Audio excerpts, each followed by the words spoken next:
찬송 받으실지어다. 할렐루야. 아멘. 여러분을 환영하고 축복합니다. 함께 예배할 수 있어서 참 감사하고 특별히 오늘 수요 교우 예배에서 함께 예배할 수 있어서 참 감사합니다.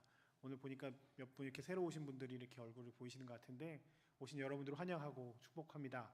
여기 국방대학교회는 우리 기도하셨던 집사님 말씀처럼 특별한 교회입니다. 뭐 군인 교회가 다 특별하겠지만 특별히 우리 국방대학교회는 표어부터가 특별합니다. 전 여기는 하나 더 붙여야 될 것 같아요. 아까 세계 선교도 우리가 하네요. 생각해 보니까 외국군들을 이렇게 저희가 섬기고 있지 않습니까? 세계 선교와 대한민국 안보과정에 있는 모든 또 군을 외에 다른 분들 그리고 우리 군을 향해서 620 해병대 천사 군인교회를 위해서 함께 같이 기도하고 선교하고 돕는 교회입니다. 그들을 파송하고 또 그들을 세우고 계속 끝까지 관리해서 교육 계속 후원하고 남아있는 사람들이 함께 그들을 위해서 계속 보내는 선교사 역할을 감당하는 교회입니다. 이곳에 오신 여러분들 환영하고 이곳에서 함께 하나님의 놀라운 은혜를 충분히 누리고 이곳에서 함께 늘 은혜를 충만히 경험함으로 해서 또 가실 그곳에서 하나님의 놀라운 영광들이 나타나는 은혜가 있었으면 참 좋겠습니다. 저는 오늘 성서일과 말씀인 시편 148편 말씀을 통해서 하나님의 은혜를 함께 나누었으면 좋겠습니다. 할렐루야라고 하는 제목을 정해 봤습니다. 그 할렐루야가 할렐루가 찬양하라, 그 야가 여호와거든요. 그래서 여호와를 찬양하라가 할렐루야 히브리어인데요. 교회, 기독교 하면 교회 다니지 않는 사람들이 가장 먼저 떠오르는 것이 뭐냐라면 그 중에 제일 먼저 떠오르는 것 중에 하나가 바로 이 찬양이죠. 저는 법사님 한 분이 저한테 굉장히 진지하게 질문하셨던 것들을 기억납니다. 목사님은 신학교 때 이 음악하는 걸 배우세요? 그래서 아니요, 안 배우는데요 그런 거. 저희 그냥 교회에서 이렇게 대충 놀다 보니까 좀 기타도 조금 치는 것 같고 뭐 이렇게 좀 하는 것 같고 뭐 그렇습니다. 뭐 이렇게 대답했던 기억이 납니다. 찬불가라고 들어보셨어요? 네, 그분들도 하시더라고요. 네, 목탁 두들기면서 이렇게 비트 맞춰가면서 하시는 것 같은데 따라하는 거죠. 찬송가 따라하는 건데 영 이렇게 느낌이 안 옵니다. 저는 어렸을 때 기도원을 다닐 때 어머니 따라 기도원 다닐 때 예전에는 이런 게 어디 있었습니까? 이렇게 하면 또 나이 내기 나오는데 피아노하고 북 하나 있었잖아요.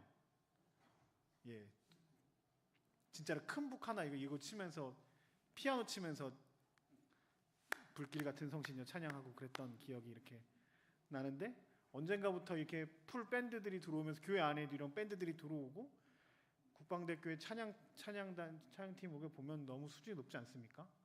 네. 보라 색깔 입은 이 아름다운 멋진 분들 너무 축복하고 함께 해주셔서 너무 영광이고 감사합니다. 용사들한테 물어봅니다. 너네 그 실로암 알아? 라고 하면 실로암은 다 안다고 하죠. 전 국민 군대 갔다 온 청년들은 다 실로암을 압니다. 전 실로암을 만드신 그 목사님을 알거든요. 저랑 같이 학교 다닐 때 공부를 하셨습니다. 물론 저보다 20년 선배신데 그분이 이렇게 사연이 있으셔서 한참 도우셨다가 저랑 같이 학부 3학년, 4학년 대학원을 같이 다니셨거든요. 저는 그때까지만 해도 그 신상근 상근 형님이라고 맨날 불렀는데 신상근 목사님을 죄송합니다. 그렇게 유명한지 몰랐습니다. 실로암 노래 이상한 거 아니야? 그런데 저를 약간 이상한 눈으로 쳐다봐. 네가 군대 가면 나를 알 거야. 뭐 이런 눈빛으로 쳐다봤거든요. 제가 군종 목사 후보생이었으니까. 네, 군대 오니까 그분이 어떻게 한번 다시 모셔야 되나 이런 생각들을 하는데요. 유튜브에 실로암 훈련소 실로암 영상 치면 그냥 대충 몇 개만 띄워도 50만 60만씩 봅니다. 그리고 진짜로 훈련병들이 실로암 영상을 찾아봤다는 애들이 100명 중에 30-40명은 됩니다. 그 교회 다니지 않아도 그저 그 실로암 하면서 이렇게 막 오주여 당신께 감사합니다 뭐 하잖아요. 네, 그거 이렇게 다 보면서 찬양하는 것에 대해서 그런 호기심과 이거 한번 해보고 싶다라고 하는 마음 때문에 교회를 오는 친구들이 참 많이 있습니다. 그렇습니다. 찬양은 기독교인에게 있어서 교회 다니는 사람들에게 있어서 가장 중요한 것 중에 하나입니다. 성경에도 인간의 창조 목적에 대해서 이사야 43장에 이렇게 기록하고 있는데요. 넘겨주실래요? 다음 같이 한번 읽어볼까요? 다 눌러주세요. 네. 읽겠습니다. 시작. 이 백성은 내가 나를 위하여 지었나니 나를 찬송하게 하려. 아멘. 하나님께서 우리를 만드신 이유가 찬송하게 하게끔 만드셨다라고 얘기하고 있습니다. 성경에 많은 여호와를 찬양하는 내용들이 있고 시편뿐만 아니라 서신서에서도 복음서에서도 하나님을 찬양하는 찬양의 구절들이 굉장히 많이 있습니다. 우리가 지난주일 시므온과 안나가 예수 그리스도를 만나고 난 후에 했던 찬양들도 함께 설교 시간에 나누었지요. 오늘 특별히 148편을 통해서 하나님을 찬양하는 그 하나님에 대해서 경험하는 은혜가 있었으면 좋겠습니다. 제가 시편을 볼 때 두 가지 관점에서 시편을 보면 조금 잘 들어온다고 얘기했잖아요. 첫 번째는 그 시인이 고백한 하나님이 어떤 분이신지에 대해서 묵상하는 거죠. 다시요. 그 시인이 고백한 하나님은 어떤 하나님인가? 그러니까 대상에 대해서 묵상하는 것이 중요하고, 또 하나는 그 시인이 고백한 그 신앙 고백이 어떤지에 대해서 보면서 우리가 그 신앙 고백을 따라가는 게 중요하다고 싶은 건데, 오늘 본문의 말씀은 이 두 가지를 함께 보는 것이 중요한 일인 것 같습니다. 오늘 본문에 보면 이 시편 말씀은 148편 말씀 몇 가지 특징이 있는데요. 첫 번째는 이게 할렐루야 시편이에요. 그건 조금 이따 불러주세요. 할렐루야 시편이에요. 146편부터 150편까지가 보면 좋은 성경책은 할렐루야를 시작해서 할렐루야로 끝납니다. 조금 좋지 않은 성경책을 갖고 계신 분들은 좀 다를 수 있는데, 대부분의 성경책이 할렐루야로 시작해서 할렐루야로 끝나는 시편이 146편부터 150편까지 5개가 그렇습니다. 그래서 그걸 제목으로 할렐루야 시편이라고 얘기합니다. 하나님 찬양하는 것이 쭉 나오는 거죠. 정확하게 제목이 딱 나와 있지 않아서 언제 쓰여 있는지 잘 모르겠지만 대체적인 학자들은 그 포로기 때 쓰여졌다, 가장 어려운 시기에 쓰여졌다라고 알려져 있는 시편이고요. 오늘 특별히 148편은 굉장히 예전부터 많이 익혔던 시편이라고 해요. 그 70인역이라고 옛날 성경이 있어요. 구약 성경이 원래 그 히브리어로 기록되어 있는데, 이것들을 조금 그 이스라엘 사람들이 이렇게 이스라엘에만 있는 게 아니라 여기 이곳저곳에 이렇게 디아스포라처럼 막 흩어져서 살았잖아요. 그래서 그것들을 위해서 헬라어로, 옛날 고대 헬라어로 한 번에 쫙 구약 성경을 싹 번역한 게 있는데, 그걸 70명이 번역했다고 해서 70인역 셉투아진트라는 표현을 쓰거든요. 지금 성경책이랑 조금 다른데, 그 옛날 그 셉투아진트 70인역에 따르면 그 다니엘과 세 친구들 아시죠? 다니엘과 세 친구들이 풀무불에 들어갑니다. 그 섬기는 것 때문에 들어갔는데, 그때 그들이 그 풀무불 속에서 찬양을 했는데, 어떤 찬양을 했냐면 오늘 148편 내용을 했다고 알려져 있습니다. 외경에 기록되어 있는 거죠. 굉장히 유명한, 많은 사람들에게 암송이 되고 있는 찬양이기도 하지요. 이제 틀어주시면 돼요. 네. 구성은 이렇습니다. 1절부터 6절까지는 하늘에 속한 사람, 하늘에 속한 것들이 하나 찬양하기를 원하는 거고요. 7절부터 다음이요, 10절까지는 땅과 바다에 있는 것들이 하나님 찬양하기를 원하는 것이고, 다음이요, 11절부터 14절까지는 인간들이 하나님 찬양하기를 원하는 겁니다. 천지인, 세상에 있는 이 구약 시대에 있던 세상을 인식하는 하늘, 땅, 그리고 그 사람들, 모든 것들을 하나님이 찬양받기 원하신다, 뭐 이런 내용이 기록되어 있습니다.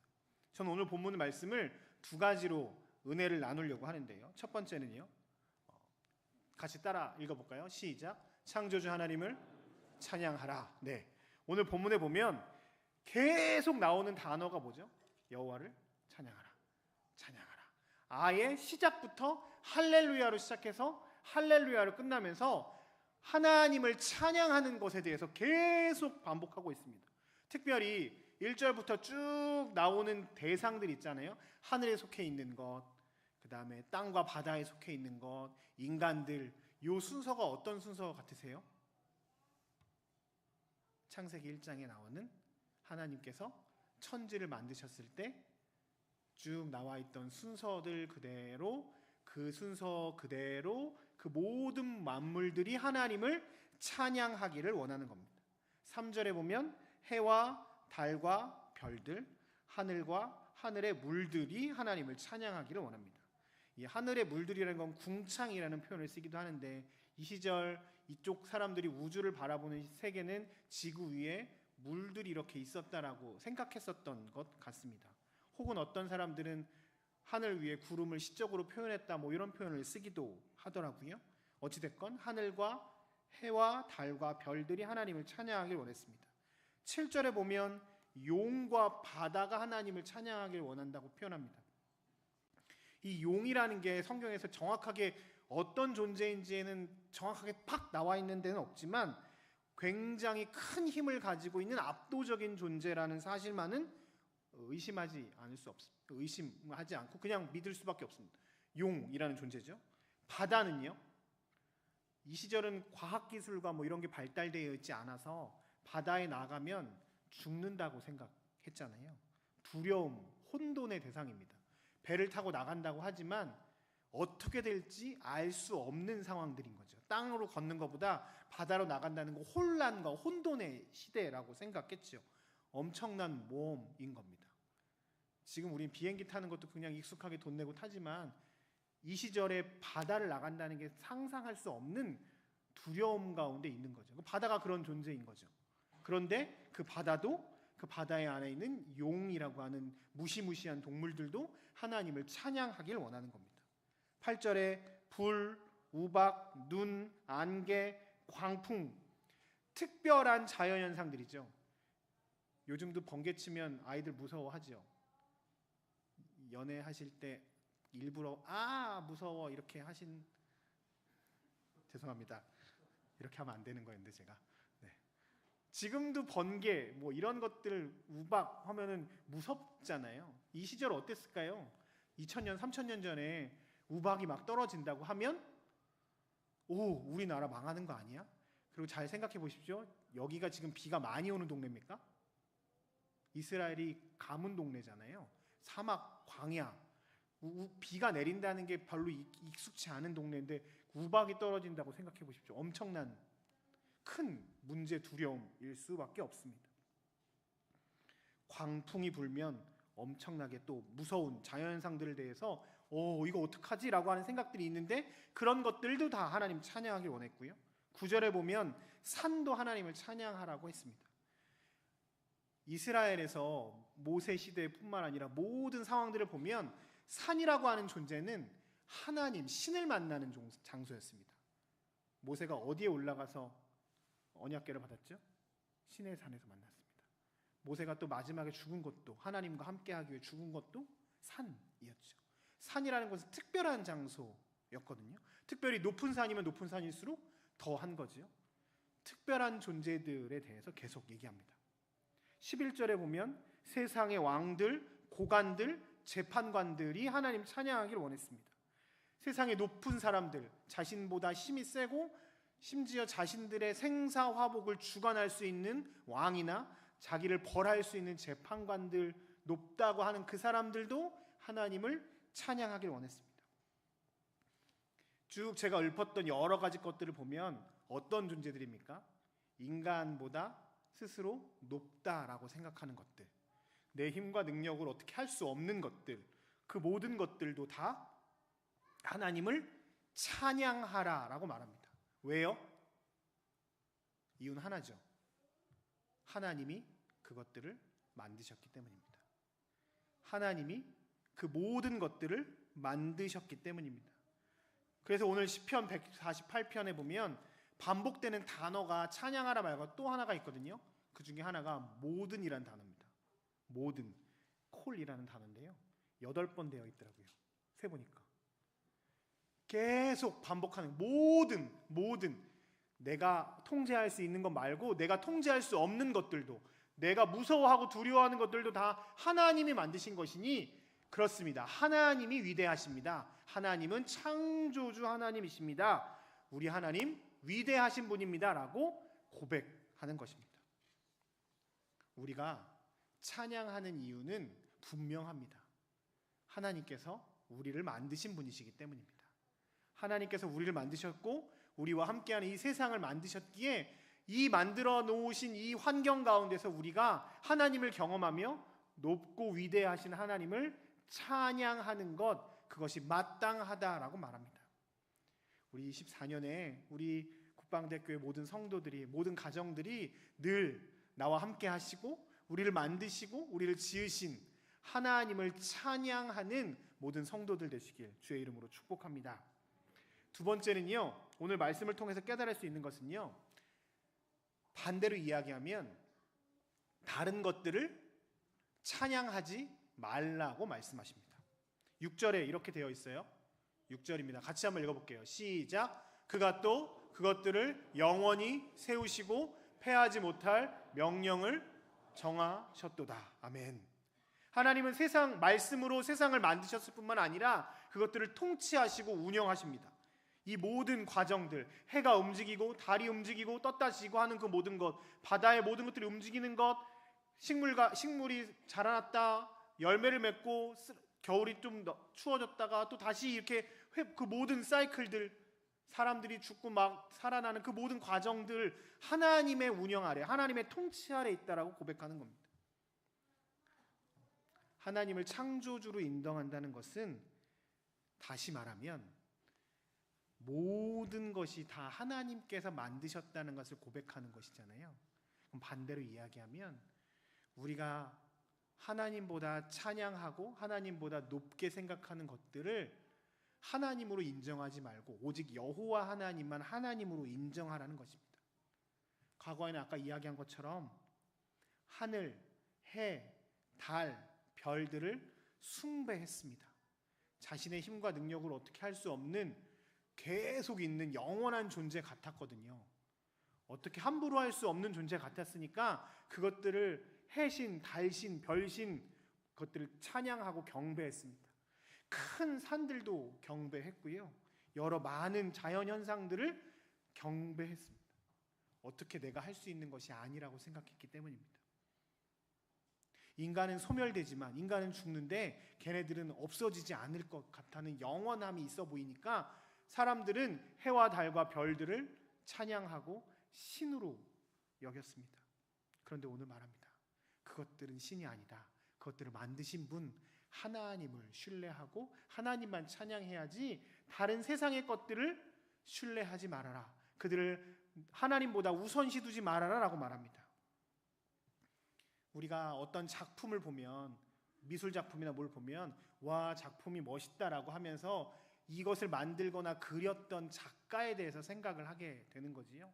마찬가지로 해와 달과 별과 그 모든 것들을 보면서 그것들이 위대하다고 이야기하는 것뿐만 아니라 이것을 만드신 하나님, 진짜 주인을 찬양하라고 말하고 있습니다.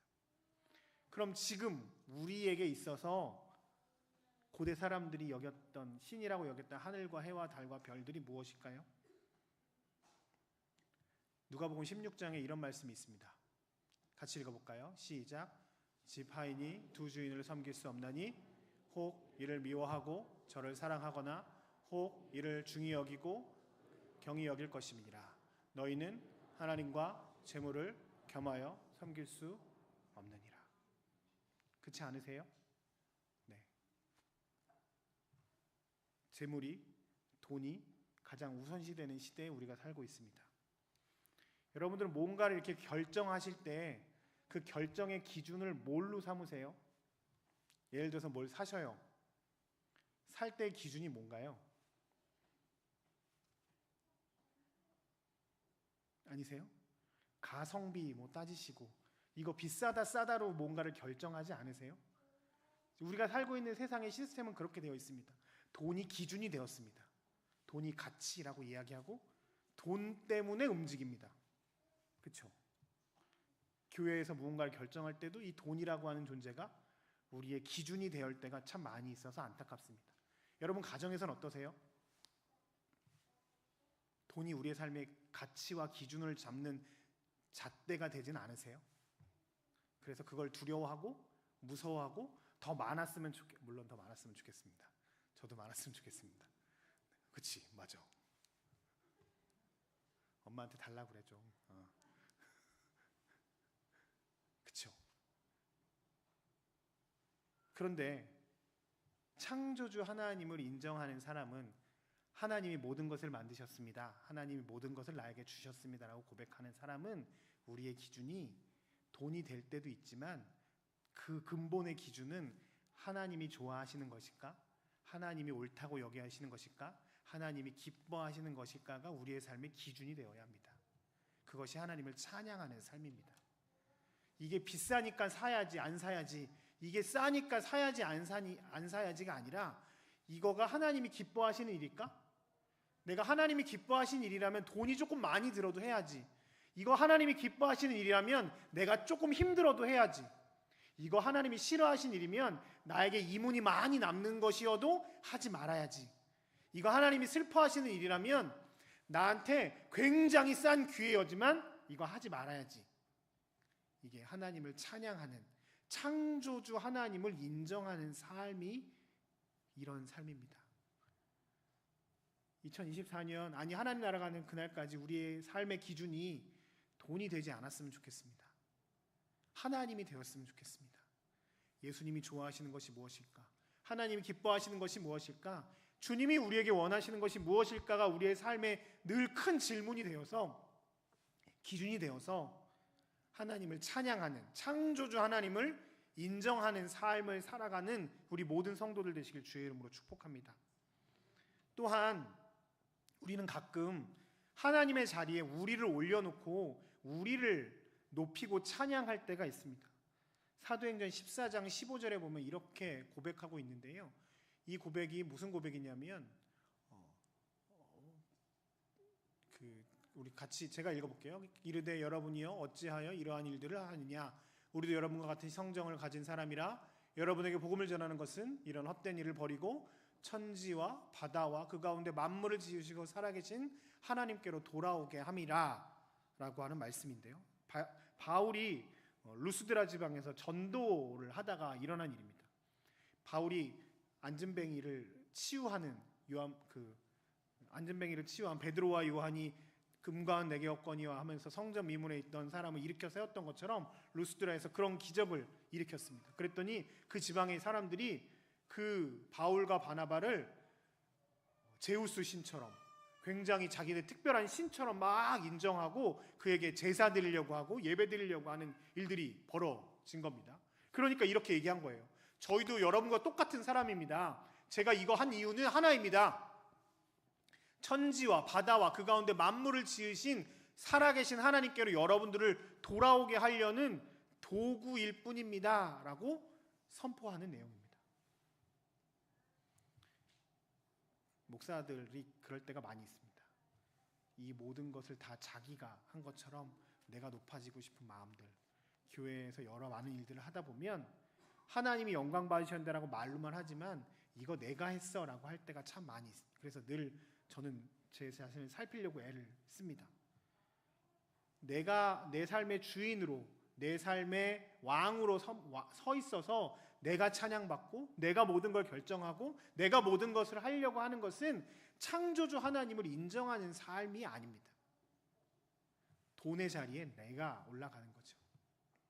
오늘 시편 148편의 지은이는, 작가는 오늘 창조주 하나님에 대해서 고백하면서 모든 만물아 하나님을 찬양하라라고 선포하고 있습니다. 그러면서 세상의 다른 것들, 심지어 너 자신조차 왕의 자리에, 하나님의 자리에 올라가는 것이 아니라 온전히 하나님 그분만 찬양하고 그분만을 높일 것을 강조하고 있습니다. 말씀을 정리합니다. 저희가 1월 첫 주를 보내고 있지만 교회력으로 얘기하면 성탄 주간이거든요. 성탄 후 첫 번째 주일, 이번 주 주일이 성탄 후 두 번째 주일에서 성탄 주간이 이번 주로 마무리가 됩니다. 성탄 주간에 우리가 늘 기억해야 하는 것은, 성탄 주간뿐만 아니라 계속 우리의 삶에서 기억해야 할 것은 우리를 위해서 이 땅에 오신 당신의 아들을 보내신 하나님의 놀라운 사랑이지요. 가끔 우리가 세상을 살다 보면 왜 나에게 이런 은혜를 주실까? 내가 아무것도 안 했는데 나에게 공짜로 무언가가 이렇게 전해졌을 때 나에게 왜 이런 것을 주셨지? 놀라고 감사할 때가 참 있습니다. 근데 사실 우리는 늘 이 은혜를 받고 살아가는 사람들입니다. 하나님이 우리를 만드셨습니다. 그리고 우리에게 이런 것들을 다 주셨습니다. 가끔 감사하지 않으신가요? 저는 이렇게 아침에 눈 뜨면 감사할 때가 있더라고요. 이렇게 세워주셨어. 이런 좋은 교회를 주셔서 함께 예배할 수 있어. 하루하루가 감사하지 않으신가요? 네, 저만 감사한가요? 네. 좀 감사하더라고요. 좋은 성도님들 만나서 감사하고, 제가 어저께 김승규 목사님이랑 이렇게 대화할 기회가 있었는데 자랑을 얼마나 하시는지, 제가 담임 목사인데 국방대 교회 자랑을 그분이 얼마나 하시는지, 네. 여기 그 4대고 제가 6대죠? 7대? 네. 3대시죠? 3대 목사님이시죠? 네 번째 목사님. 좋은 교회 온 것에 대해서 얼마나 감사한지. 더 궁극적인 건 나를 구원하신, 나를 만드시고 나를 구원하신 하나님에 대한 놀라운 은혜 아닙니까? 2024년에 여러분 삶에 문득문득 그냥 길을 가다가 뭘 하든지 문득문득 하나님이 나를 너무 사랑하시는구나라고 하는 이 구원의 은혜와 감격들이 샘물처럼 솟아나는 은혜가 있기를 주의 이름으로 축복합니다. 그리고 습관적으로 그 감사함으로 하나님을 늘 찬양하는 우리 모든 성도들 되시길 주의 이름으로 축복합니다. 내가 혹은 돈이나 다른 것들이 하나님의 자리에 올라가지 않고 오직 하나님 한 분만 찬양하며 경배하며 주님께만 향하는 우리 모든 성도들 되시길 주님의 이름으로 축복합니다. 우리 함께 같이 마지막 응답 찬양 했으면 좋겠습니다.